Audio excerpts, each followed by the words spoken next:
I call this meeting of the Conroe Independent School District Board of Trustees to order. Let the record show that a quorum of members is present, that this meeting has been duly called, and that notice of this meeting has been posted in accordance with the Texas Open Meeting Act, Texas Government Code, Chapter 551.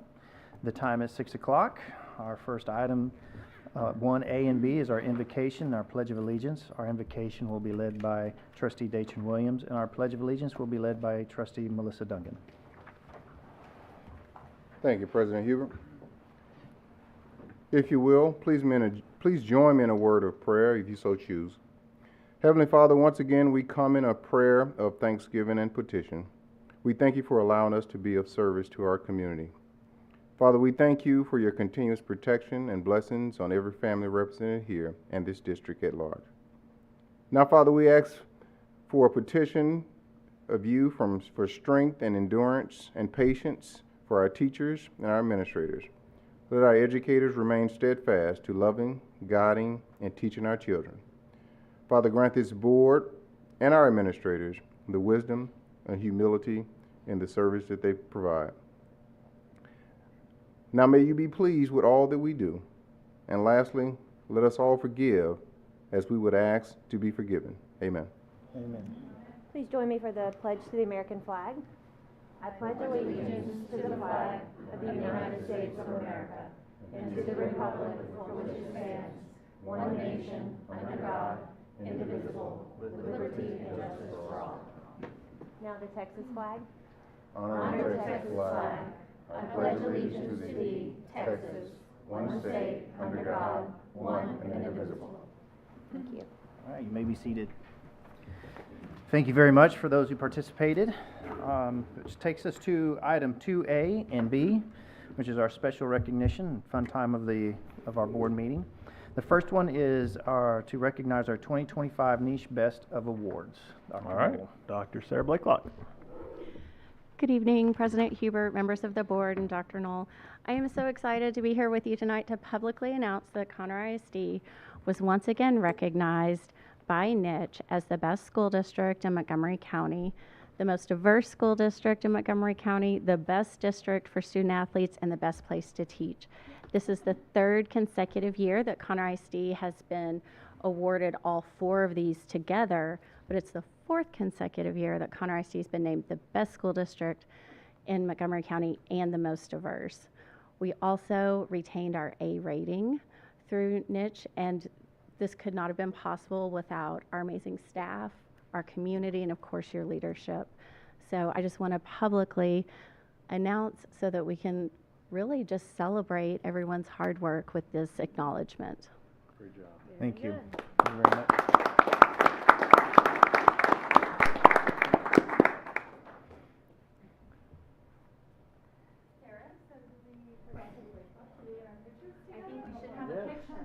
Yeah. How about with the whole administration? The whole crew. Let's get the whole board up here. Sure. But it's not just us. We don't get a banner or anything.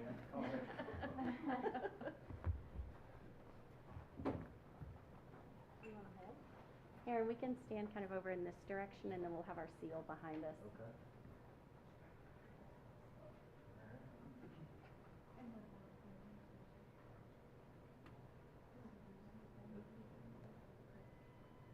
Okay. Ready? Very nice. Thank you. All right, so how about all staff from here? All staff, come on. Come on. Group picture. Don't look at me like I'm crazy principal. Yes, come on. Come on. Come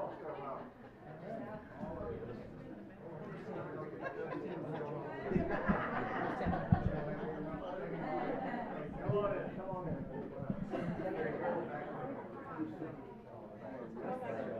I could stand in front of this. I could stand in front of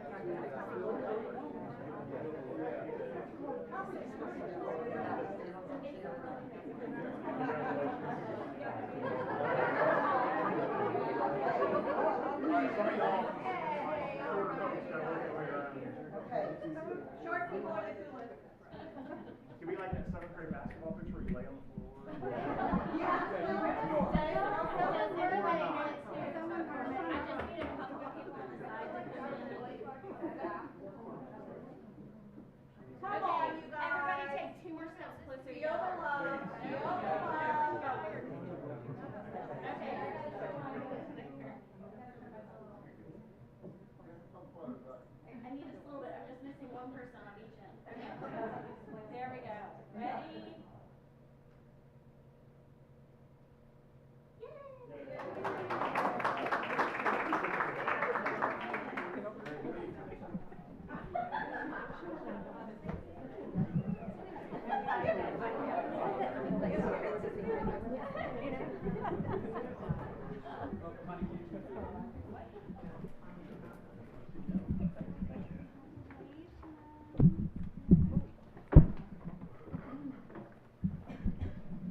Stacy's up.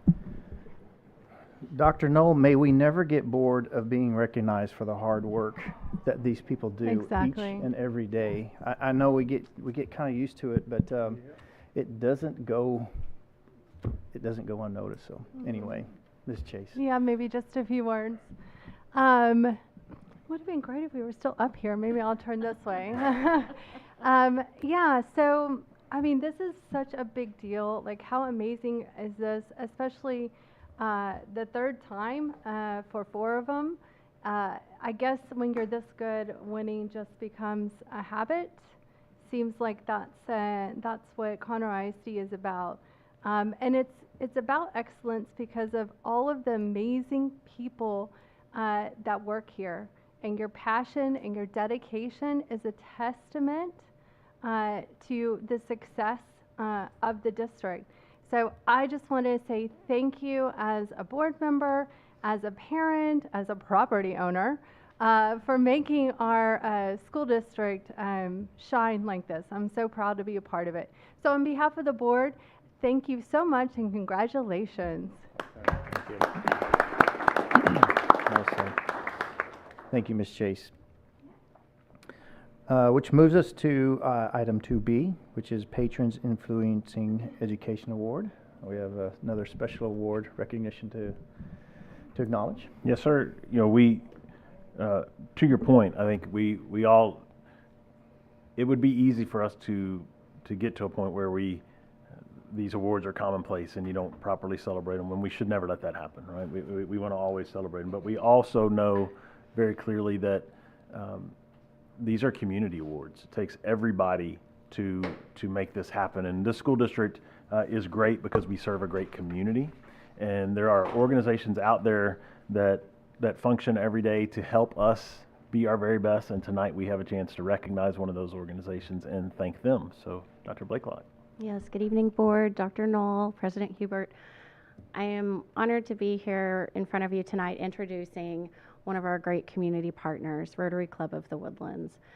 Tonight, I am sharing information with them as they have been nominated for a Patrons Influencing Education Award. So, Rotary Club of the Woodlands was established in 1975 and all Rotarians live by a motto, service above self. And I think that is evident in everything they do for our community, most especially our students in our schools. Over the years, they have funded $1.2 million in scholarships for high school seniors and Lone Star College Montgomery students. They sponsor the largest Interact Club in North America and the second largest Interact Club in the world at the Woodlands High School. Yes. As well as clubs at College Park, Oak Ridge, and Grand Oaks High School. They've honored over 600 students as Student of the Year who are nominated by their counselors, teachers, and administrators for excelling in academics, community service, and having a heart for others. They donate books to elementary school libraries at David, Oak Ridge Elementary, Lamar Elementary, and Haley. They also host the ever popular fall football preview with our coaches, where these wonderful staff members get to come in and brag on our students and talk about the great things going on in our community. The Rotary Club has a long history with Conroe ISD, with many of our former board members, current board members, former superintendents and assistant superintendents being members. Unfortunately, they couldn't all be here with us tonight, but we're just so honored to have a wonderful relationship with such a giving and serving group. So year after year, the Rotary Club of the Woodlands provides unwavering support to Conroe ISD students in our greater community. And I would now like to invite President Denton Florian up to receive the Patrons Influencing Education Award on behalf of this outstanding organization.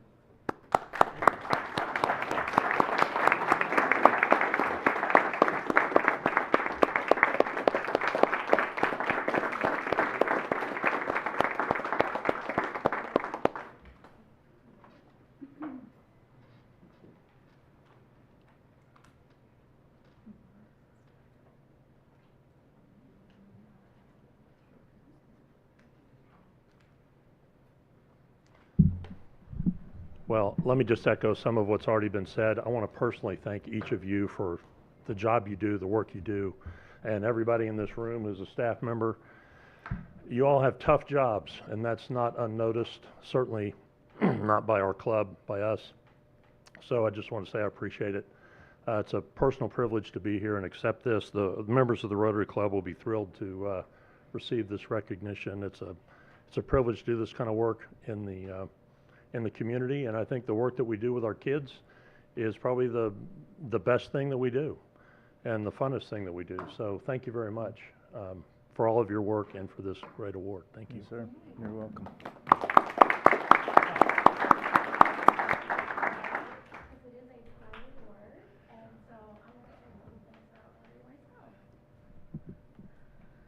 All right, well, congratulations to the Rotary Club of the Woodlands. It has been my personal privilege to be a part of this club and to know all of these amazing members. Now, we're sad that Dr. Knoll is a Lion instead of a Rotarian, but that is okay. That is okay. We love our Lions Club family as well. But all of these years, the last 50 years, the Rotary Club has solely and contributed with their heart and soul to Conroe ISD.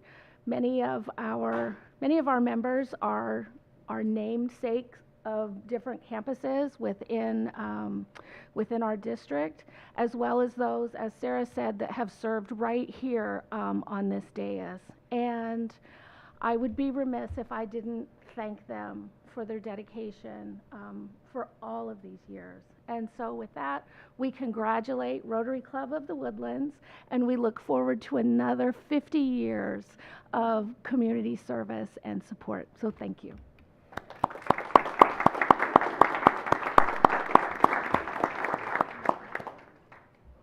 All right.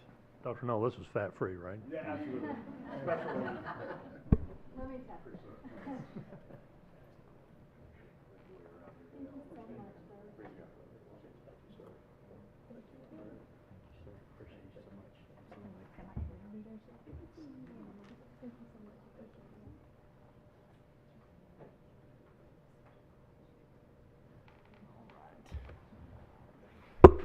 That is awesome. All right, moving on to item 3, which is our citizen participation, and we have a few people signed up.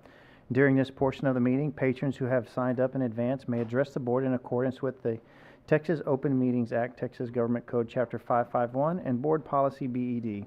For comments regarding an issue on tonight's posted agenda, the board will defer its discussion to the issue till the item is reached on the agenda. For comments related to this issue For comments related to an issue that is not on the posted board agenda, the board cannot deliberate or make a decision related to that issue. We ask that the speakers address their comments to the board and not to the audience. If any speaker's comments are regarding a complaint, the board directs you to its policy regarding complaints, which can be found on the district's website.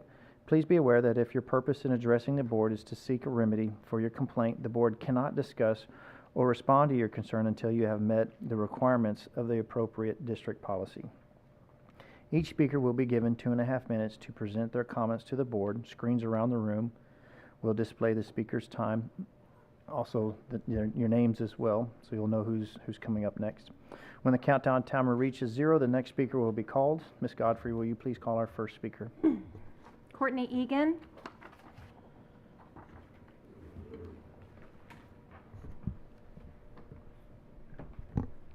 Members of the board and community, as a concerned parent, I want to address a crucial issue that impacts our children and their education, the importance of keeping politics out of our schools. It is vital that our Board of Trustees remains nonpartisan and focused on what truly matters, our kids. I must express my disappointment with the argumentative nature of some of the board members during our last meeting. This was the kind of discourse not only that distracts us from the real issues at hand, but also sets a concerning example for our children. The aggressive politicization that our children witness is a significant factor in the behavioral problems and rising violence we see in our schools. As adults, we have a responsibility to model the behavior we want to see in our children.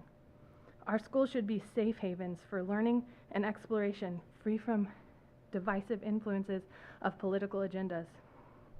When education becomes a battleground, we risk creating an environment that undermines collaboration and understanding.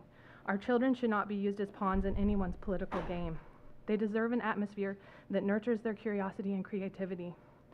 Politicizing education can lead to biased teaching and foster a culture of fear. When board members prioritize their political affiliations over the needs of our children, we fail to provide the quality education they deserve. Our focus should be on ensuring that every child has access to a curriculum that is fair, inclusive, and enriching. By remaining nonpartisan, we can ensure that every voice in our community is valued and heard. Education is a collective responsibility, and it's crucial that we listen to the perspectives of parents, teachers, and students alike. Let's commit to putting our children's education first, free from distractions of partisan politics. I urge all of us to reflect on our roles in this community. Let's work together to create a collaborative and supportive environment that prioritizes the well-being and success of our students. Our children are counting on us to be their advocates and role models, not to let them become pawns in a political game. Thank you. Thank you. Krista Patton. Krista Patton. Cedric Braggs.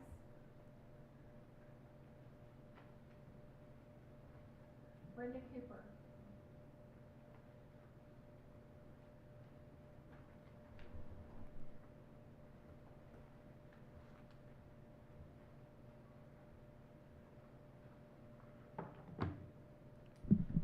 Is it just me, or did we get here fast tonight?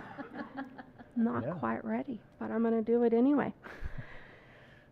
So I would like to encourage you, when you're looking at the revisions to the educational resources policy, I think it's a great policy, and it puts some of the responsibility and ownership back where it belongs. Because education is not merely about acquiring knowledge.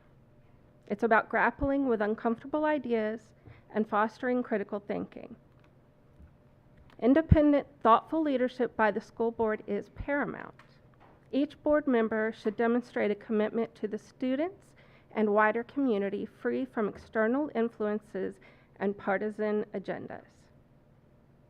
You need to focus on genuine issues such as safety, growth, and fiscal responsibility excuse me, while advocating for public education funding. Thank you. Thank you. Scott Nelson.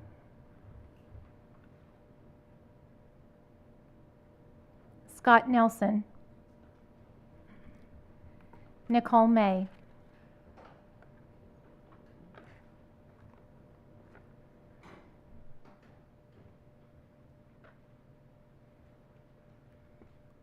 Hi, President Hubert, members of the board, Dr. Knoll.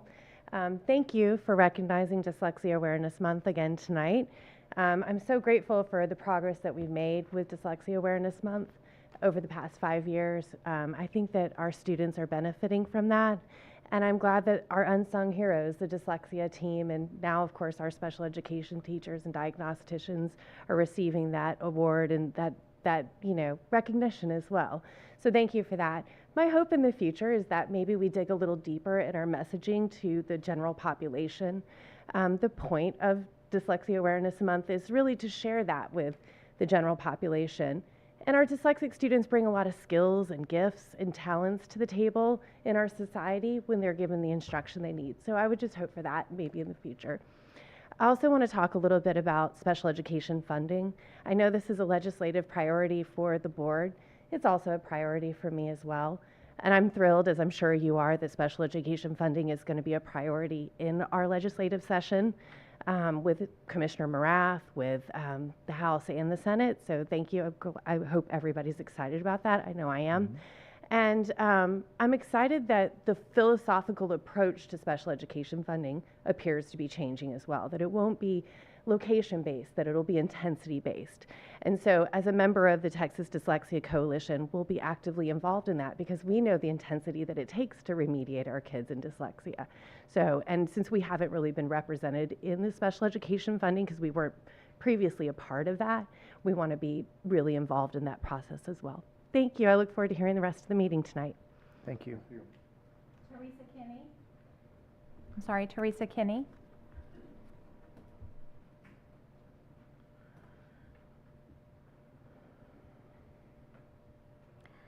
Hello, my name is Teresa Kenny, and I'd like to speak to the proposed changes to the board policies for library materials and ask that you not silence diverse voices in your process.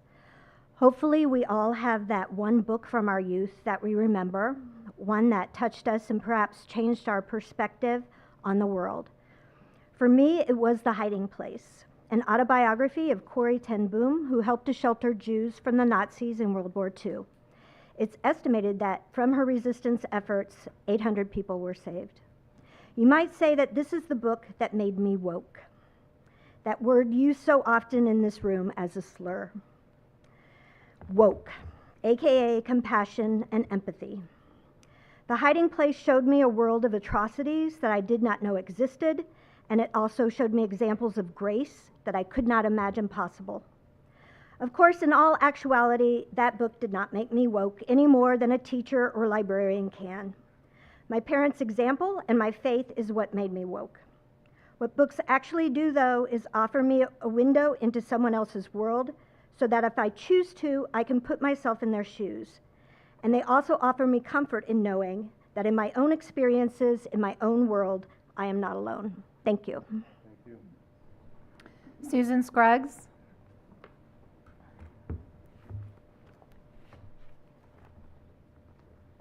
Good evening, Board and Dr. Null. I've been block walking quite a bit lately for the candidates that are running on the conservative side for the school board. And I've been talking to a lot of community people. They're very informed this year, when in 2022 they were not.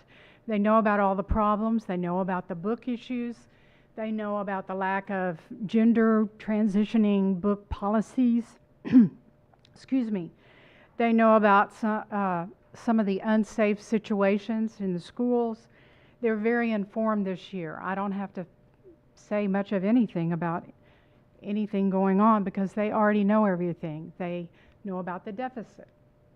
So what I'm saying is that the community knows, and the things that have been happening and the incumbents that have not been taking care of this business, that you're not doing the community any service. The community that you are representing is not being represented properly. And I'd just like to read you a scripture from 1 Samuel 17:45. This is a scripture where the teenage David was going against the giants, and all of Saul's army would not stand up to the giant, and the giants had threatened to kill all of the Israelites. And David comes on the scene, and he says to the giant, he says, "Then said David to the Philistine, Thou comest to me with a sword and a spear and with a shield, but I come to thee in the name of the Lord of the hosts, the God of the armies of Israel, whom thou hast defied." Thank you. Thank you. Audrey Warner.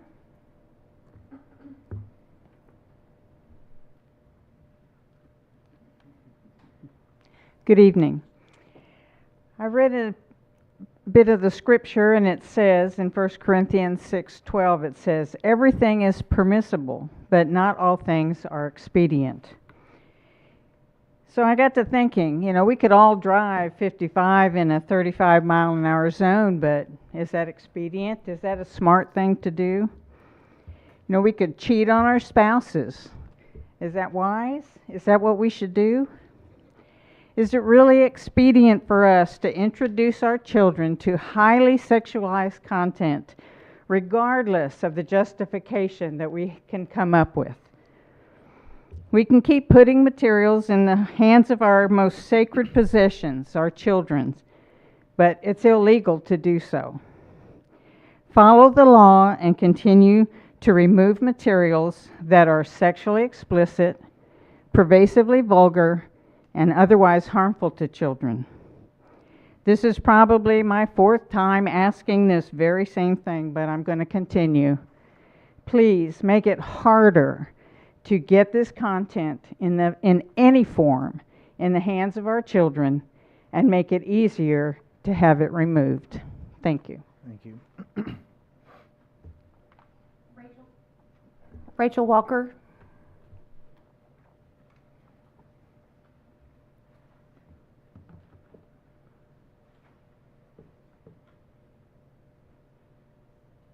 Good evening, Board. I'm here today to express my deep disappointment over the actions of some trustees at the last meeting who failed to fully support a district resolution for National Suicide Prevention Month. It's troubling to me and many others in our community that a measure focused on addressing such a critical issue was questioned. Suicide prevention should be a unanimous priority, period. What's even more frustrating is that some of these same board members have submitted agenda items in the past under the guise of protecting our daughters, with resolutions that target transgender children, students who already face significant challenges. Your argument was that keeping so-called boys out of the girls' bathrooms was such a significant problem and put the safety of our students at so much risk that it warranted resolution, despite the fact that there's no evidence of danger here. And let's not forget the books. The pornographic material that is flying off of the school shelves and causing irrevocable psychological harm to our students, something else that isn't supported by evidence. We've spent so much time and resources talking about these manufactured problems, yet when it comes to addressing real problems like student suicide, we have board members who again distract from the issue with their own agenda. So when you talk about protecting our daughters or protecting the children, my question is, whose daughters? Whose children? In the Woodlands Pride Library, right when you walk in, there's a mural in the back of the room that says, "Nobody belongs here more than you." That mural was painted in honor of 2 community members that lost their children to suicide. And it's no coincidence that now, surrounding that lovely mural, are many books that you have pulled from your library shelves that show how diverse Conroe ISD was just voted to be. Our district is facing serious challenges, and it's time members of this board set aside personal agendas to focus on real solutions rather than creating fear around non-issues. We should be working together to ensure all students feel safe, supported, and valued in our schools. It's heartbreaking and frankly embarrassing that a resolution aimed at preventing student suicide was overshadowed by the personal agendas of a few. Thank you. Thank you. Can we clarify that that resolution was passed unanimously? Linda Long? No, okay. We don't talk about things like that we can't respond. Some of them didn't take their whole 2.5 minutes, so can I use theirs? No, I better. You know, my name is long. I need all the long time I can get, but anyway. So why do I do that? Why do you guys change seats? Nobody asked me if you could change chairs since I was here last time. I don't understand that. But I expected a phone call. Anyway, okay. I'll be done with that. Okay, last time I was supposed to be here, and I usually sign up once I get here because I don't know how to do it online. Last time I figured it out because I was out of state, and I flew back, and I didn't make here in time, so I watched it live when I got to my apartment. And so some things I got to thinking about. What in the world do I look like when I lose it at every time when the buzzer goes off? And I go, ah, whatever I do. I mean, that must be crazy for you guys. So I got this suggestion. So how about this? You guys, you know, they have entertainment in the middle of a lot of functions. So you guys, you know, you could hire me, I could use the money, and you could use the laughs. So if you want to do that, I'll be glad to accept that for next time. Now, really, I know you won't do it, so I'll go on from there, my time. Okay. When I was watching from my apartment that time, I got to see the faces of the people in the audience, which I hadn't done before. I'll tell you what happened to me. As I was listening and watching that, when I noticed there were a couple of younger people sitting toward the front, and every time a speaker got up here and talked about the Word of God, the reaction of the 2 young people was like that. And even some adults. I'm just going to tell you what came out of my mouth when I saw that, because it broke my heart. I said, Lord Jesus, let them know how much you love them. That's exactly how loud I said it, by myself in my room. It's important that I saw adults doing the same thing. And I wish everybody would know and understand how much God loves each one. And when He loves us so that we can live according to His plan. His plan is perfect. We can have our man-made laws, and they're all wonderful. Not really. But every law man makes will always be superseded by God's law. That's divine. And the Word of God. I've told you that before about that, because I've given you scriptures about that. John 17:17, that will never change. His Word is truth. His total truth, and I'm so thankful that I can live by truth, and I'm going to stop before the alarm goes off, so, or else you can still hire me, I can still use the money. Okay, there you go. All right. Carrie Freemeyer.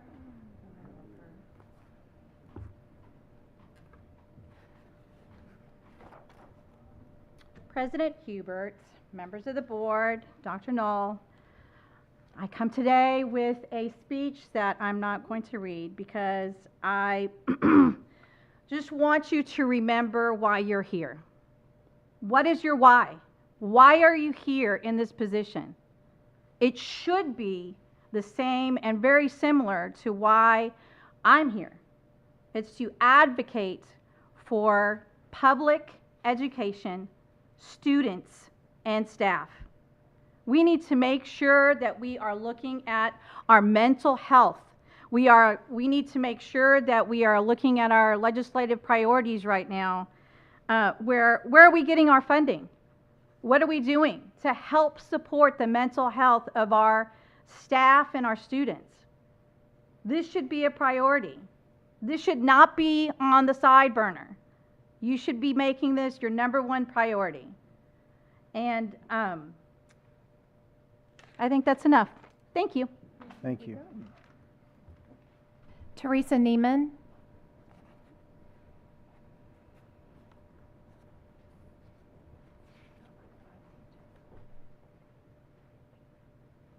Good evening.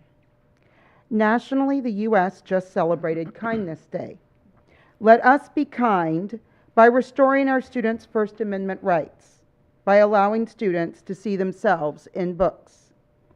Let's start by examining the actual root of the book ban hysteria of the last 2 years.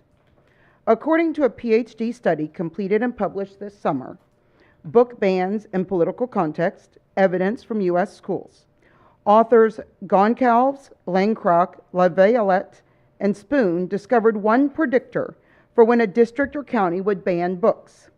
Book banning occurs, quote, as a political tactic to galvanize conservative voters, unquote, in areas that see a decreasing Republican vote. Apparently, Montgomery County is more purple than red. We can track our Texas hysteria to the last presidential election, when Biden came within 10 percentage points of Trump. Within months, the legislature's list of 850 titles was sent to all school districts. Within a year, Cassandra Crowe, Toast Bulldog, created a focused Facebook group and generated an uproar over 35 books. Misty and Melissa dove right in and then ran for school board. But only a small percentage of Montgomery County voters turned out. Again, a sign of political dissatisfaction. Then 6 individuals emailed lists to the district, which became an unwitting dupe to a Republican machine hunting votes. Yes, we can track our wasted resources, time, and libeled professionals to a few pundits who wanted to rouse a conservative base. Our book policy revisions of the last 2 years made dupes of each of us. Let us take back control of our district and our students' rights. Please vote for the amended book policy as Trustees Chase has offered it. We do not want to be a puppet to a political machine. Thank you. Oh, and one more thing since I have time. I would just like to clarify that if we're going to talk about David and Goliath, having billionaires come in and fund out-of-town PACs to support local school board members and candidates, that would qualify as Goliath. And choosing to remain hometown heroes, y'all would be David in that scripture reading, just so you know. Thank you. I'll recall the 3 that didn't. Sure. Krista Patton, Cedric Braggs, Scott Nelson. Okay. All right. Can we please clarify that resolution passed unanimously, the suicide prevention resolution? That'd Yes, be it great. did. Thank you. At the same time, we should also clarify that this is a nonpartisan position. It is neither Republican nor Democrat. All right, moving on. We've got, thank you for those who participated in the citizen participation. We'll move on to our consent agenda. I have received a notice to remove item C. Other than item C, if nobody has anything else they'd like to remove, I'd entertain a motion to approve the consent agenda without item C. A motion so moved. Second. Oh, sorry. No. You want something else? As presented. Yes, I had just a clarification on the minutes that I had spoken to Ms. Godfrey about. So you want to remove A? You want to remove A? Well, We'll talk about it. we already, okay, I just want to make sure we don't need to separate that. Okay. They're correct as they're presented in the board book. So you didn't make the change? She did make it. Okay, great. Thank you. Okay, we have a motion and a second. And any other discussion? All right, hearing none, all those in favor show by uplifted hand. Yeah. And opposed by the same sign. Motion carries. Thank you. All right, moving on to item C. I was asked to remove C, which is receive human resources report and consider and approve employment of professional personnel. Dr. Noel, I'll turn this over to you for a second. Yeah, I just want to make this point. Trustee Odenwiller, she couldn't be here tonight, but she had made this request, and I wanted to honor that request, even though she's not present, and share information with all of you that I shared with her. As you go through the board book, you'll see that we continue to hire people throughout the year, but just want to clarify for everyone's sake to know that anyone that we are hiring today, we are replacing someone that has left. So there is no additional positions being added at this point. We are only replacing those that have left. And that being said, at this point in the year, we are not replacing everyone that leaves. We're replacing only those in critical positions. We know moving forward that we're facing a budget deficit, so those positions that would be maybe considered in the future for combination or they could be potential positions that we would recommend removing in the future. Those are not being filled at this time. So just want to kind of give you all that clarification. Thank you for the clarity. Dr. Knoll, thank you for clarifying that. And thank you, Ms. Garza, for clarifying that when I asked today when we were discussing budget. I appreciate that. Absolutely. So motion to approve item C on the consent agenda as presented. Second. Motion and a second. Any discussion? Yeah, question about that. Uh-huh. So what is the percentage of, attrition we have that we're not? It's low, very low at this point, that we're not filling. Okay. We have some positions that we know that potential retirements coming in December that we may hold off on filling those until we find out what's going to happen as far as positions that would need to be cut. But any position that impacts students directly, every position 100% are filled or refilled if we have a vacancy. Okay, thank you for that. Okay. All right, we have a motion and a second. All those in favor of the motion show by uplifted hand. Any opposed by the same sign? Motion carries. Thank you. Moving on to item 5A, which is planning and construction. Consider and approve the guaranteed maximum price amendment for the Ford and Creighton Elementary School addition and renovation project, and authorize the superintendent to complete negotiation and execute the contract documents. All right, Mr. Foster is out this week, so our pinch hitter, Mr. McCord. President Hubert, members of the board, and Dr. Knoll.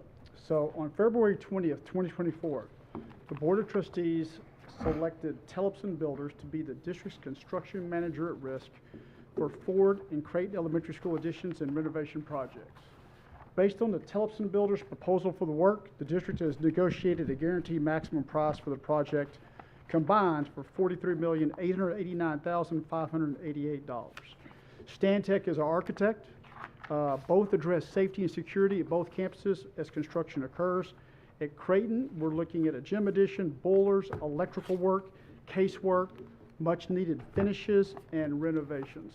At Ford, it will be a gymnasium, classrooms, as we're adding classrooms, as we're at, in May we finished at 127% of capacity at Ford, so we're doing a classroom addition there. A much-needed driveway expansion on Richards Road for Ford, infrastructure, renovations, and that concludes what will be happening at Creighton and Ford. Tonight, I ask for your approval so that we can move forward with these important projects. All right, do we have a motion? Motion to approve? A motion and a second. Any discussion? Mr. McCord, I have a question. Yes. Just so I'm clear, you're saying renovations. What does that all entail? Paint, finishes, fixing up classrooms that we have to move or do construction to as we move kids around. It can be a roof, part of the ceiling, all different parts of it. Okay. It can be a lot of different things. It's kind of open-ended. Just wanted to be clear. All right, thank you. Yeah, so I hope that helps. All right. Any other questions? All right, all those in favor of the motion show by the uplifted hand. Any opposed by the same sign? Very good. Thank you. All right. Item B, consider and approve the guaranteed maximum price amendment for the Haley and Buckalew Elementary School additions and renovation project, and authorize the superintendent to complete negotiations and execute the contract documents. So also on February 20th, 2024, the Board of Trustees selected Tellefson Builders to be the district's construction manager at risk for the Haley and Buckalew Elementary School projects. Based on the Tellefson Builders' proposal for this work, the district has negotiated a combined guaranteed maximum price of $39,727,633. Stantec is our architect. Both address safety and security. At Haley, we're looking at a gym addition, classroom additions, boilers, electrical work, freezer coolers, and just generalized renovations. At Buckalew Elementary, home of the Bears, we're looking at a gym addition, infrastructure, roof sections, a generator, electrical, and just generalized renovations. That would be at Buckalew. And this work, you would start seeing boots on the ground if you approve, probably within the next month.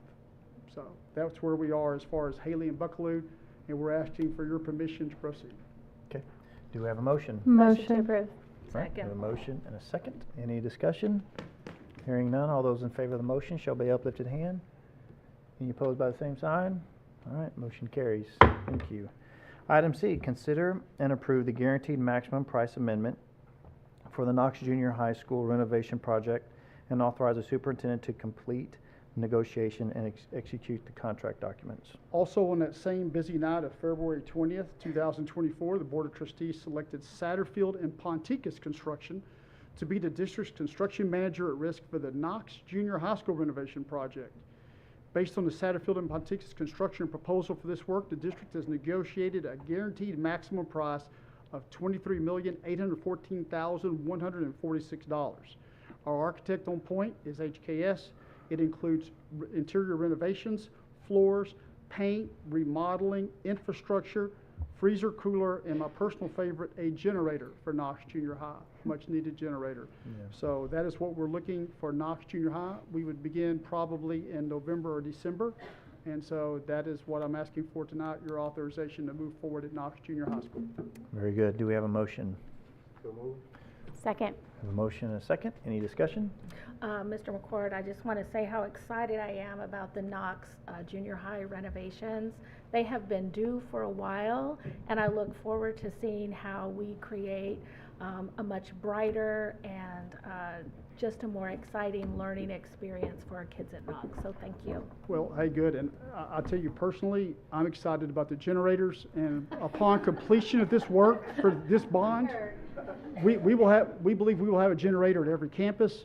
But I appreciate the kudos, but I have to give a special kudos. I think I saw her in the studio audience, Dr. Stacy Mosley, who is our head cheerleader on point at Knox Junior High School, home of the Knights, as they are renovated. So, Dr. Mosley, thank you. Very cool. Way to go, Stacy. All right. Very good. All those in favor of the motion show by the uplifted hand.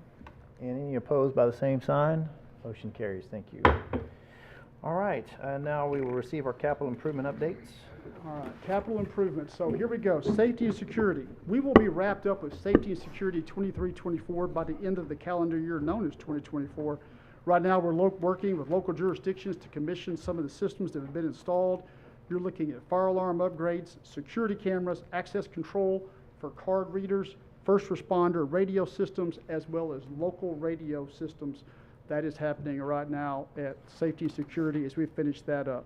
Also, moving forward with Rob Eisler Elementary, also known as Flex 24, located on Old Conroe Road, is scheduled to open in August of 2025. We are on schedule to make that happen. The slab is done, steel has arrived, construction is going vertical, parking lot is started, and things are looking good. This is a look at it, Eisler Elementary from the southeast. Moving forward, a sister school for Eisler would be Mittie J. Campbell Elementary, aka Flex 25, scheduled to open in August of 2025. You can see a really clean looking construction site right here. We're looking west toward the east. We are going vertical. The slab is done. Steel is here. It's going vertical, as we said. Parking lot is started and scheduled to open in August of 2025. This is a picture of the Grand Oaks Area Junior High, the 7-8 campus, and also the 9th grade campus, which is located on the same contiguous piece of property. It is scheduled to open the 9th grade portion at least in January of 2027. So you see the campus in the foreground. In the background, you see Grand Oaks High School, and you can also see 99, the Grand Parkway. So things are moving along swimmingly at the 7A campus along with the 9th grade campus. This is, if we were to turn around and look straight through that wall, we would see this. This is the current Conroe High School, state of Conroe High School. Two things I would really signal here that are worthy of mentioning. You can see here where athletics used to be, where that little yellow square came in. That is for future parking. We're working on now to get that parking lot where it needs to go is a retaining wall. As you may know, there is a significant elevation change that is part of the property at Conroe High School. And also the future front circle and accompanying area there around the circle, which also requires a retaining wall, and that is currently happening. And whenever I sub for Easy, I always like to show this picture. As Easy would say, the juice is worth the squeeze. This is what it will look like when it is done. If you're looking here, this is kind of from the northeast, I would say. And if you look here, this is what it's going to look like. I can't promise it's going to be that glossy. We'll do our best. But you can see where we are, and at this point when you're there, you can see how this is going to be when it's done. So special kudos to all the staff and Tasha and students as we work at Conroe High School. A lot's gone into it, and they've been great, so kudos to them and thank them. So there's a buzz in the air around Conroe. It's not just about the impending cool front that's going to hit in a few hours. It is about the home of Conroe High School tennis, and that will be at the Conroe High School 9th grade campus. We talked a lot about the engineering at the last board meeting. Here is a recent look as of, I think, Thursday or Friday of last week. If you look here, this is kind of from the southwest, I would say. And if you look at it, DLR is our architect, a special kudos. They worked quickly. This was really an expedited project. Easy's team worked quickly. They did a great job. We're looking at this, getting our first serve in over the net and staying out of the middle of the tennis court, which is important in tennis, in January of 2025. So we're excited about that, as we are equally excited about clearing has started at Timber Mill High School. So this is a picture looking from the north toward the south. Clearing has started. We've been permitted to do that, and you can see Stockton in the background at the top right for reference. So Timber Mill High School, it is on, and we're starting work, and we're excited about Timber Mill High School. Right here, renovations, just some things to note. All of these schools that are listed are in the contracting process. We're gathering bonds, we're gathering insurance, submittals have started. We'll be mobilizing, and you'll be able to see boots on the ground once again at these places in a not too far distant future. Everywhere we are working in the 2023 bond process also gets safety and security. These are scheduled to be complete. Everything on this screen and everything on this screen are scheduled or slated to be complete in the year August 2025. And that is what I have tonight for capital improvements. Hope that's helpful.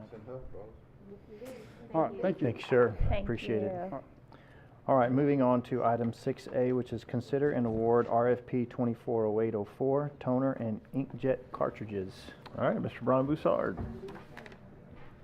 Hated having to follow Mr. McCord, but so President Hubert, members of the board, Dr. Knoll, here tonight, bringing forth the recommendation that the Board of Trustees award RFP 240804 toner and inkjet cartridges to Treehouse for OEM cartridges and enhanced laser products for remanufactured cartridges for an annual estimated expenditure of $600,000.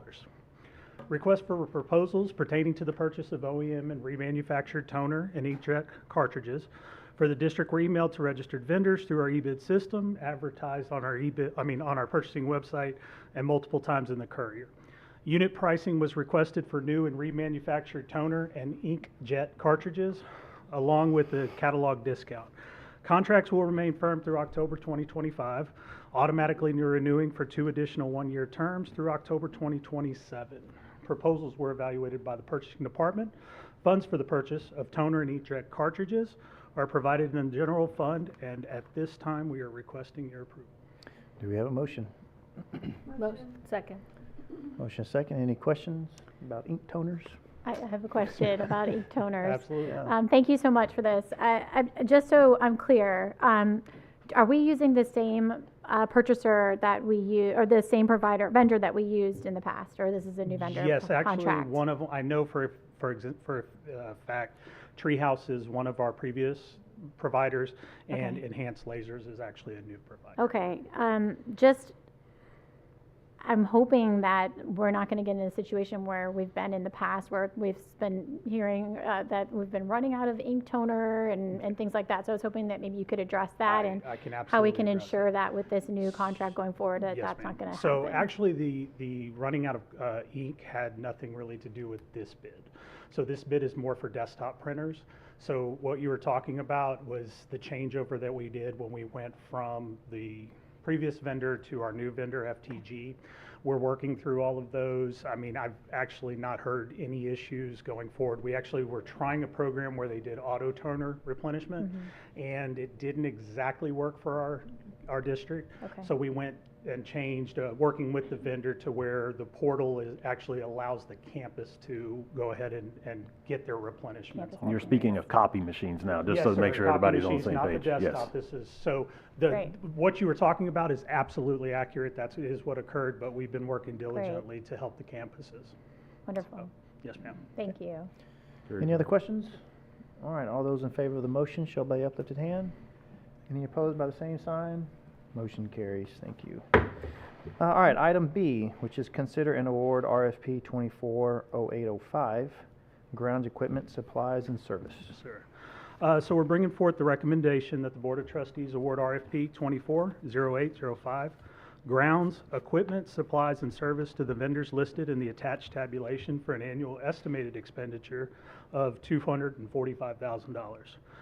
Requests for proposals pertaining to grounds, equipment, supplies, and services were emailed to registered vendors through our eBid system, advertised on the purchasing website, and multiple times in the courier. Percentage and catalog discounts were requested for grounds, equipment, supplies, and services for the district.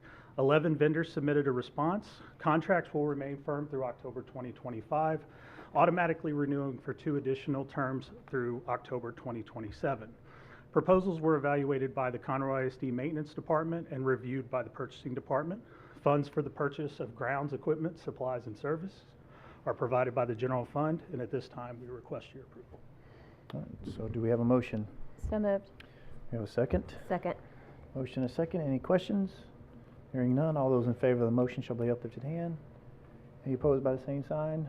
Motion carries. Thank you. All right. All right, on item C, which is consider and award RFP 240810, kitchen large equipment.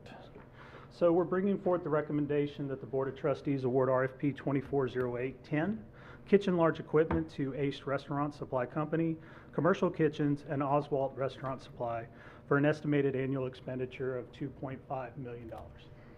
Requests for proposals pertaining to the purchase of large kitchen equipment were emailed to registered vendors through the eBid system, advertised on the purchasing website, and multiple times in the courier. Package pricing was requested, as well as a catalog discount. Contracts will remain firm through October 2025, automatically renewing for 2 additional one-year terms through October 2027. Proposals were evaluated by the Child Nutrition Department and reviewed by the Purchasing Department. Funds for the purchase of large kitchen equipment are purchased using child nutrition funds, and at this time, we're requesting your approval. So we have a motion. Do we have a second? Motion and a second. Any questions? All right, seeing none, all those in favor shall by uplifted hand. Any opposed by the same sign? Motion carries. Thank you very much. All right, appreciate y'all. All right, I will, we will suspend the meeting for a moment while we go into a public hearing regarding the financial integrity rating system of Texas. Yes, sir. Thank you very much. The time is 6:56. Thank you. At this time, we will transition the room here as Ms. Garza will come forward and present our first rating this year for the school district. No, we can still have it.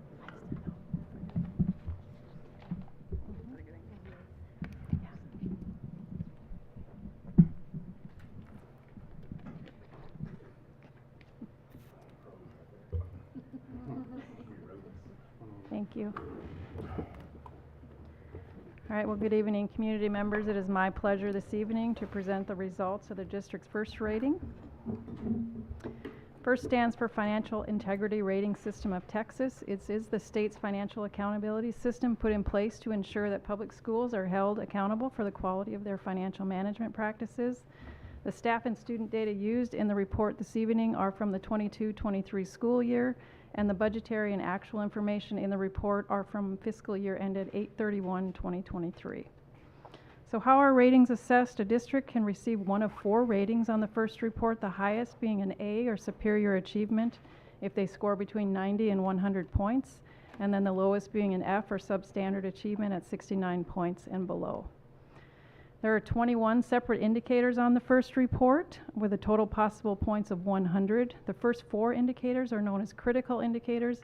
If a district fails any one of these 4 indicators, they are automatically assigned an F or substandard rating. There are also 7 ceiling indicators. If a district fails any one of these 7 ceiling indicators, the highest score that they can receive on the first report is a B or lower, regardless of the amount of points they accumulate. We are pleased to present this evening that Conroe ISD has received an A or a superior achievement for the 22nd consecutive year that the first report has been around. During the 77th legislative session is when the first report was established. Conroe ISD has received an A superior achievement rating for all 22 years that the first report has been available. This demonstrates the highest quality of Conroe ISD's financial management and reporting practices. We received a score of 96 out of 100 possible points on this year's first report. So I'll go through each of the indicators briefly. First off is our critical indicators. Indicators 1 and 2 are regarding the annual financial report that is submitted to the Texas Education Agency annually. Indicator number 1 was the report submitted by the required deadline of January 28th. And then indicator number 2, was there an unqualified opinion on the AFR on the financial statements as a whole? The district did receive an unmodified opinion on the financial statements, which is the highest assurance that you can receive from an external auditor on the financial statements. We did pass both of these indicators. Indicators 3 and 4 are measuring compliance with all payment terms. Indicator 1 is regarding debt payments, and indicator 2 is regarding payments to the teacher retirement system, the Texas Workforce Commission, the Internal Revenue Service, and other governmental agencies. All payments were processed on time. We did pass indicators 3 and 4. Now moving on to our solvency indicators. Indicator number 5, was the total net position in the governmental activities column of the statement of net position greater than 0? We did receive a passing score on this indicator. Number 6, was the average change in fund balance, both assigned and unassigned, over the last 3 years less than 25% decrease? Or did the current year fund balance exceed 75 days of operational expenditures? We did receive a passing score on this indicator. Number 7, was the number of days cash on hand and current investments in the general fund for the school district sufficient to cover operating expenses? We did have current cash and investments on hand. We received a 10 out of 10 on this indicator. Indicator number 8, we did receive 6 out of 10 on this indicator. Was the measure of current assets to current liabilities ratio for the district sufficient to cover short-term debt? We did anticipate a loss of points on this indicator as we near the end of the 2019 bond cycle. This is typical. As we near the end of a bond cycle, as our bond proceeds, which are current assets, are converted to capital assets in the form of building and other capital improvements. We do anticipate this indicator returning to a 10 next year. Even though we did lose points on this indicator, we still have a very strong current assets to current liabilities ratio at 2.28. Indicator number 9, did the district's general fund revenues equal or exceed expenditures? They did for fiscal year 2023. We received a 10 out of 10 on this indicator. Number 10 was not scored as a result of the pandemic because this is a 3-year average. They are not scoring this indicator this year. Number 11 was the ratio of long-term liabilities to total assets for the district sufficient to support long-term solvency. If the district's increase in student enrollment was 7% or more over the past 5 years, we automatically pass this indicator. Our growth over the last 5 years was 12.28%. We received a 10 out of 10 on this one. Number 12 was the correlation between debt requirements and the district's assessed property value sufficient. We received a 10 out of 10 on this one as well. Number 13 was the school district's administrative cost ratio equal to or less than the threshold ratio. We received a 10 out of 10 on this indicator. The state's acceptable administrative cost ratio to receive a perfect score on this indicator is 8.55%. The district's current administrative cost ratio is 4%. That's less than half of what the state requires in order to receive a perfect score on this indicator. I'm sorry, what was the percentage again? 4%. Yes. And the average is 8.5. 8.55 is what you need to get a perfect score on this indicator, yes. Number 14, did the school district not receive a 15% decline in the student to staff ratio over the last 3 years? If student enrollment increased, the district automatically passes this indicator. We all know student enrollment has increased. We did receive a 10 on this indicator. Moving into our financial competence indicators, number 15, this indicator was not scored this year. Number 16, did the comparison of PEIMS data to like information on the district's annual financial report submitted to TEA result in variances of less than 3%? We had 0 variances, so we received a passing score on this indicator. Number 17 and 18 are measuring internal controls over financial reporting and compliance. The district did receive a clean audit for fiscal year 2023, so we passed both indicators 17 and 18.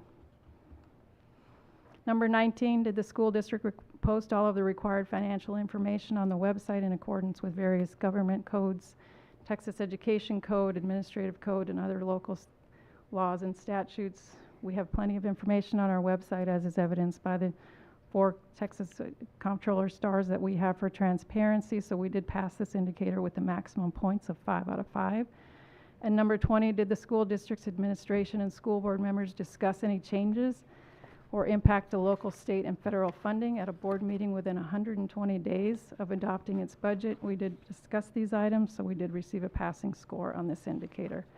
Number 21 is a new indicator this year. Did we receive an adjusted repayment schedule for more than 1 fiscal year for an overallocation of FSP funding? We did not receive an overallocation, nor do we have a repayment schedule, so we did pass this indicator. This first report, along with the additional required disclosures, including the superintendent's contract and the annual financial management report, can be found on the district's transparency website. Thank you, Mrs. Garza. At this time, I would open the floor if there are any public comment on the first rating. All right. Seeing none, I would open it to the board. If you had any questions or any comments from Mrs. Garza before she wraps up here.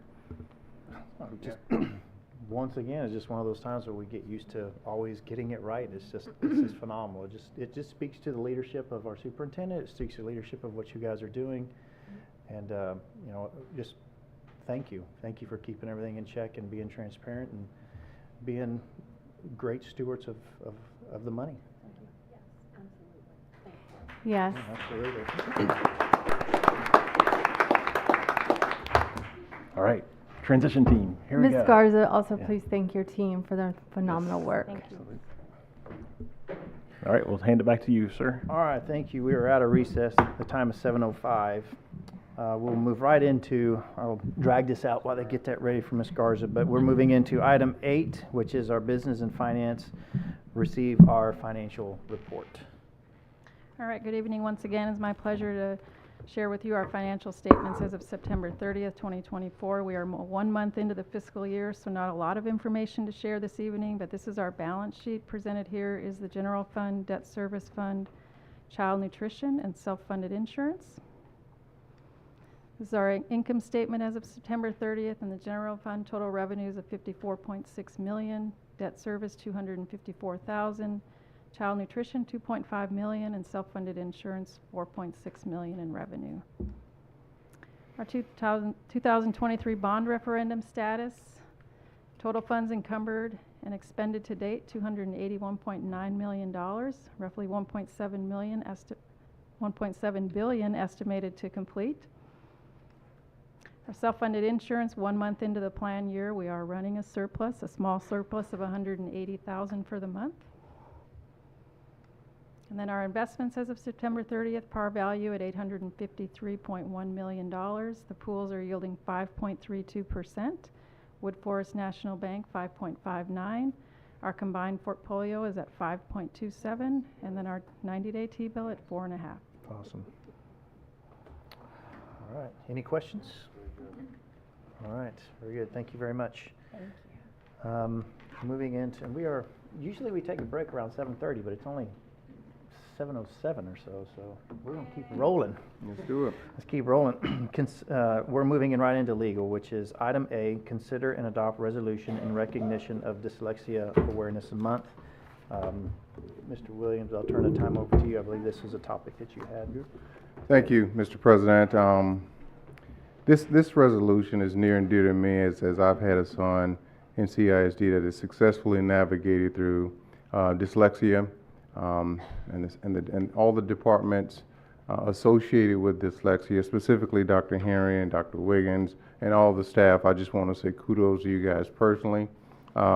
It's a victory for my family, and I've seen how impactful that department has been and continues to be for all of our dyslexia kids. So just want to take a moment to read a resolution on behalf of the board in recognition of Dyslexia Month. I'll read that if you guys don't mind. A resolution of the Board of Trustees of the Conroe Independent School District in recognition of Dyslexia Awareness Month. Whereas dyslexia, along with its related disorders, is the most common learning disability and affects 80 to 90% of all individuals with learning disabilities. Whereas dyslexia is persistent and highly prevalent, affecting as many as 1 out of 5 individuals. Whereas the achievement gap between typical readers and dyslexia readers occurs as early as the 1st grade. Whereas early screening for and early diagnosis of dyslexia and its related disorders are critical for ensuring that individuals with dyslexia receive focused, evidence-based intervention that leads to fluent reading, the promotion of self-awareness and self-empowerment, and the provision of necessary accommodations that ensure success in school and in life. Whereas the difficulties associated with dyslexia and its related disorders require an enormous amount of time and energy on the part of the students, the parents, guardians, teachers, paraprofessionals, and specialists to address the learning needs of the student. Whereas the Conroe Independent School District is committed to addressing the specific needs of dyslexia students and its related disorders by training teachers, employing dedicated dyslexia specialists, interventionists, instructional coaches, and other highly trained personnel, and providing resources to parents to address the educational needs of the students struggling with the difficulties of dyslexia and its related disorders. And whereas October has been declared as Dyslexia Awareness Month. Now therefore, be it resolved that the Conroe Independent School District Board of Trustees does hereby honor and observe October as Dyslexia Awareness Month and pledges its continued support to the students, the parents, educators, tutors, researchers, and specialists seeking to provide the highest quality of education to dyslexia students. Signed this day, this day, the 15th day of October, 2024. Thank you. Absolutely. All right. So do we have a motion to accept the resolution? A motion to accept as presented. A motion and a second. Any other discussion or conversation? I would just like to also just to give a shout out to Nicole May and her group that has worked 2 legislative sessions to pass the most comprehensive dyslexic bill in the nation. So just appreciate the work done there. Thank you all for this. At the same time, I would also like to mention Stacy Evans with the BED organization. Her foundation too has done above and beyond helping parents navigate the challenge of dyslexia. So thank you, Ms. Evans. All right. Very good. All those in favor of the motion show by the uplifted hand. Any opposed by the same sign? Very good. Motion carries. I will be happy to sign this, and thank you to all those, especially our special ed department with Dr. Henry and Dr. Wiggins. Thank you, everyone. Everything that y'all do for these kids, unsung heroes back there. So we certainly want to recognize you for all the hard work that you guys do as well. Thank you very much for helping us. All right, moving on to item B, which is consider and adopt resolution in recognition of National Dropout Prevention Month. Ms. Gladys, I know you, unfortunately, Ms. Oldenweller's excused tonight. She has a family issue she's tending to. So would you please kind of discuss what y'all had discussed? And Ms. Oldenweller requested that the board consider adopting a resolution in honor of Dropout Prevention Month. The resolution, as approved by Ms. Oldenweller, is included. I sent that to you earlier today. I'm happy to read it, or if you all have any questions about it, I'm happy to try to answer those. I'm not a dropout expert, but I will do the best I can. Okay. I mean, what do you entertain reading it? Because we did read the other resolution. Would you like me to? I'm happy to do that. A resolution of the Board of Trustees of the Conroe Independent School District in support of National Dropout Prevention Month. Whereas October has been declared National Dropout Prevention Month. Whereas dropout prevention has been a priority for Texas since the 1980s, as demonstrated by Texas also recognizing the month of October as a Dropout Prevention Month to bring awareness to the importance of keeping students engaged and on track to graduate. Whereas the Conroe Independent School District is committed to providing high-quality education to all students and ensuring successful completion of high school. Whereas education is a key factor in determining future opportunities for success, including higher earnings, better employment prospects, and greater civic participation. Whereas the studies show that there is a connection between incarceration and dyslexia, literacy, and dropout rates. Studies show that between 70% to 80% of inmates are functionally illiterate, and of those who are functionally illiterate, 65% to 80% are dyslexic. Whereas the Conroe Independent School District acknowledges the critical role that schools, families, and communities play in preventing dropouts by providing support, resources, and interventions that address the academic, social, and emotional needs of students at risk of dropping out. Whereas the Conroe Independent School District is committed to implementing evidence-based strategies and programs aimed at identifying students at risk of dropping out, offering personalized learning environments, and fostering strong relationships with students to encourage school attendance and academic achievement. Now therefore be it resolved that the Conroe Independent School District Board of Trustees formally recognizes October as Dropout Prevention Month and reaffirms its commitment to reducing dropout rates by supporting and implementing programs that ensure every student has the opportunity to graduate and succeed. Be it further resolved that the Conroe Independent School District encourages all educators, families, community members, and stakeholders to work together in supporting our students and promoting dropout prevention efforts throughout the district. Sign this the 15th day of October, 2024. All right. Very good. So do we have a motion to accept this resolution? Motion to approve. Second. Motion second. Any discussion? Dr. Knoll, I know Conroe ISD has a dropout rate that they're really proud of, and they should be. Do you want to talk to that a little? Yeah, I just I want to say kudos to our people. It is a process, and when we talk about, there's a lot of slides that we show that are important. The single most important slide is the dropout rate slide, because it's everything we do from pre-K through high school. It's every department, it's every program, it's everybody. I did pull this, and I didn't print one for everybody, but just as a reminder, this is from our annual report that we shared with you guys. I didn't make a copy for everybody, but just to give you the visual once again, we're the blue bar here at 0.2% dropout rate, And then these are our peer districts, and I won't call out other peer districts, but we're the blue bar, and at 0.2% is absolutely amazing. You'd love it to be 0, and I appreciate you all making this a priority, because it should be a priority for us all.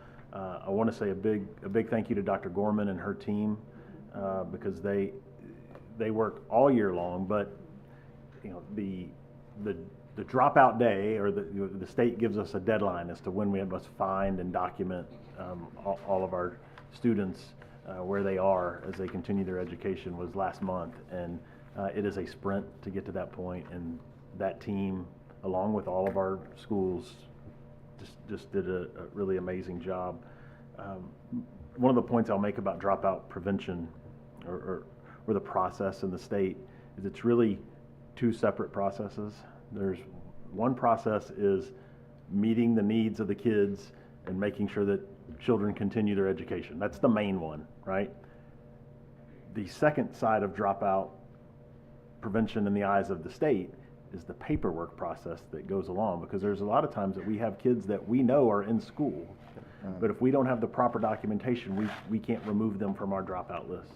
And so we have to track kids across the country, across the world, to get proper documentation done, and that's part of that process. So it's a 2-sided deal, and it takes everybody. So we appreciate your support, and the team that it takes to make all that happen. So thank you. I'd also like to give a shout out to recognize Ms. Gorman's predecessor. Yes.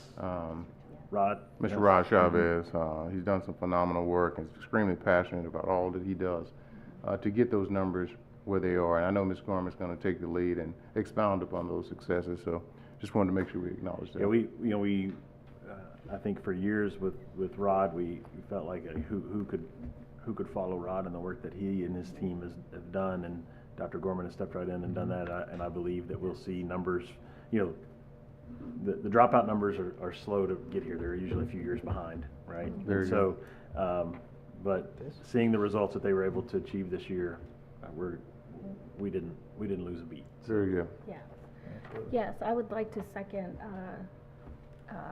Trustee Williams' comment about Rod Chavez setting a foundation many years ago and continuing to build on it, and now Dr. Gorman and her team have just stepped right in and continue this amazing work at helping students stay in school and graduate. So thank you. Sure. Yeah, so this is something that's near and dear to me as well. I'm not a high school dropout, but my first, as my wife was a teacher in Conroe ISD, I was approached by Dr. Norton years ago, who was part of Education for Tomorrow Alliance, and a lot of you guys probably remember, well, it's still around, EFTA. And the whole goal of EFTA was to go into the classrooms and help out on the dropout and get those numbers to change as well. And I really enjoyed it. That was my first opportunity to be in the classroom as a volunteer. And at that time, that was back in 2007, 2008 through 2015, our dropout rates were between 4% and 5%. And so to see the correlation where when I started on the district in 2015, we had 55,000 students, and now we have touching 73,000. For that amount of growth, and for our district's dropout rate to be eradicated by, 90% of those that were dropping out, it just speaks volumes to the dedication that the district has to all these kids, not just 1 or 2, but all of these kids. To your point, chasing them around. I mean, Mr. Chavez, every once in a while, he's not one for a mic, but every once in a while we would ask him to come up and he would share some moving stories about how he was able to find students and encourage them to come back to school. And we've had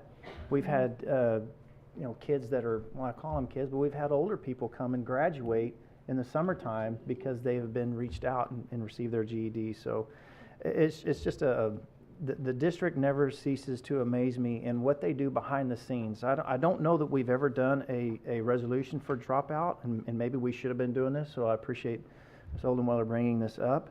But it's just another one of those areas that the district says, no, not here. We're going to care for these kids. We're going to love these kids and make sure that they're successful, because they know that you have more options when you minimally graduate from high school. The doors are opening up for you. So I appreciate the dedication that the district has for that, and Ms. Paula Gorman as well, or Dr. Gorman. I don't know if she's here or not, but just thank you for their work. So, all right, we have a motion and a second, correct? I believe we do. All right, all those in favor of the motion shall be uplifted hand. Any opposed by the same sign? Motion carries. Very good. Thank you. It is to be signed by Board President and Secretary, so Mr. Williams, we will gladly sign both of these resolutions. All right, moving on to item C. It is approve legislative priorities for the 89th Texas Legislative Session. Ms. Gladys, I will turn this over to you for a moment. Sure. At your last month's meeting, you all discussed menus, for lack of a better word, of possible legislative priorities, and you came up with one, and we put it in a format to make it look pretty for you guys. That is before you. I left them at your place.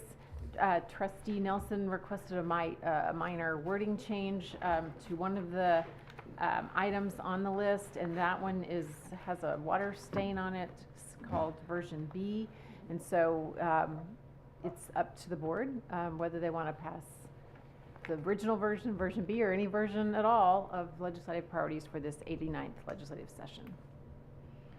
I'll motion that we pass the original version as presented. Second. We have a motion and a second.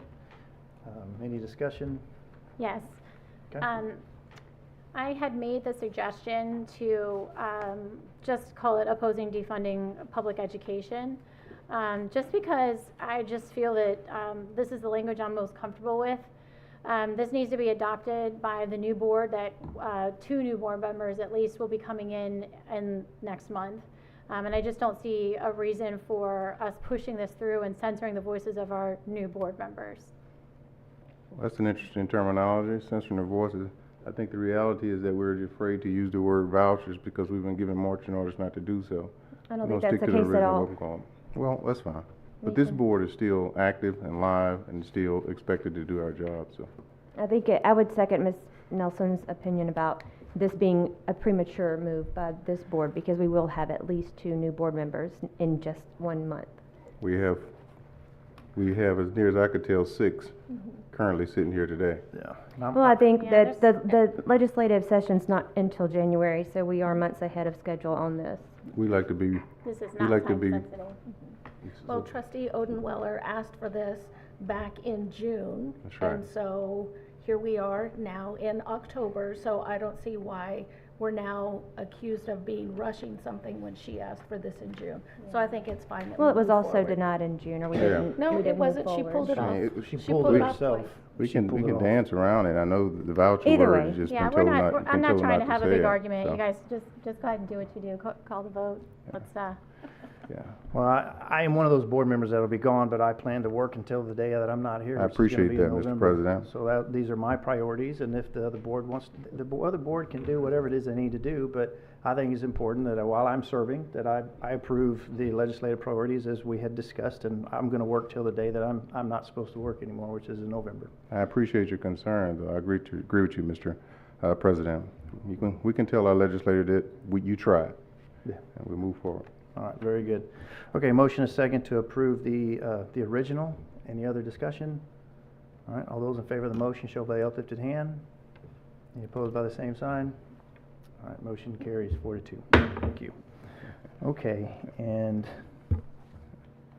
moving on to item D, which is consider and adopt revision of board policy EFA, instructional resources, instructional material, and EFB, instructional resources, library materials. Ms. Gladys, I know we put you to work on this from our last meeting, but between you and Ms. Chase, I'll turn it over to the 2 of y'all. Keeps me from spending my days shopping online.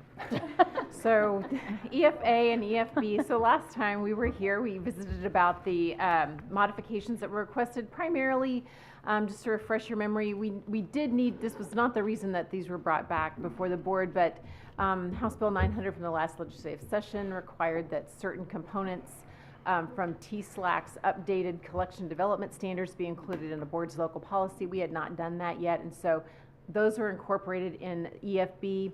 Additionally, as part of House Bill 900 and those TSLAC standards, we moved from EFA, or we made clear that EFA doesn't apply to classroom collections, that under the new TSLAC standards belong in EFB, and so that's included there. And then the reason I believe that these policies were brought back by trustees were they wanted to make sure that our students that are in college level courses were able to access any work that they needed to be able to prepare themselves for college, and to be sure that it was clear that the reconsideration process applied to both books that had been removed or books that were in our collections as well. And so those changes have been made along with just some kind of general housekeeping. So legal language is in legal policy, definitions, legal definitions, as opposed to duplicative language in both of those policies. So they're the same policies that you saw last month without all the redlining, and so you can kind of see what they really look like. And so I'll turn it over to whoever wants to visit about it. Motion we accept as presented. Second. Motion and second. Discussion. I was able to look over them as well, and once again, my concern was allowing, that books that have been removed without any type of formal review process, that if they are challenged, they have an avenue to be challenged to come back in, just like books that are being challenged to be removed, that they're treated equally. And I did see that you put that language back in there, so I appreciate that. Anything else? Okay. All those in favor of the motion show by the uplifted hand. Any opposed by the same sign? Motion carries. All right, very good. All right, item. Thank you. Yes, thank you for Good the job. work. Nice piece of work. Okay, so item E, which is Board of Trustee Continuing Education announcement. I have that. Give me a second to find it.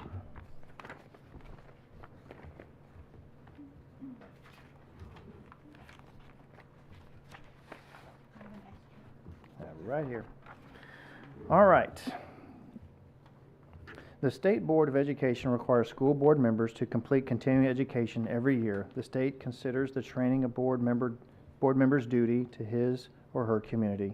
The state also requires that the board announce whether each member has completed or exceeded the required training, or if a member has failed to complete the number of required training hours and is therefore deficient. Let the minutes of the meeting reflect that for the time period from November 1st, 2023 to October 15th, 2024, all members of the Conroe Independent School District Board of Trustees have completed the required hours of continuing education training. We are compliant. That was good. Good job. All right. And then item F. Yes. If you'd like to take a recess right now, we can. I would like to request one. Yeah, we can get prepared for that next item. Thank you. All right, we are in recess, 7:28.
All right, we are back. We are back in session. This time is 7:40. We're moving on to item F under legal, which is consider and rule on the level 3 appeal for a complaint filed by Mr. Michael Graft pursuant to board policy DGBA, personal management relations, employee complaint grievance. I'll turn this time over to Dr. Knoll. All right, thank you, sir. Item 10F on the board's agenda tonight, October 15th, 2024, is a board policy DGBA complaint appeal of transportation employee Michael Graff. A quorum of the board is present, including the following members: Mrs. Chase, Mr. Williams, Mrs. Wagman, Mr. Hubert, Mrs. Nelson, and Mrs. Dungan. This hearing is being recorded. Because the complaint is against 2 district employees, the hearing will be held in closed session pursuant to Texas Government Code 551.074 and 551.082. The board will also go into executive session under Texas Government Code 551.071 for consultation with the board's attorney. The meeting is now adjourned to executive session under Texas Government Codes 551.071, 551.074, and 551.082. Everyone that is not associated with this hearing should now exit the room. The board will take no action while in executive session. The time is now 7:41.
All right, the board has reconvened in open session.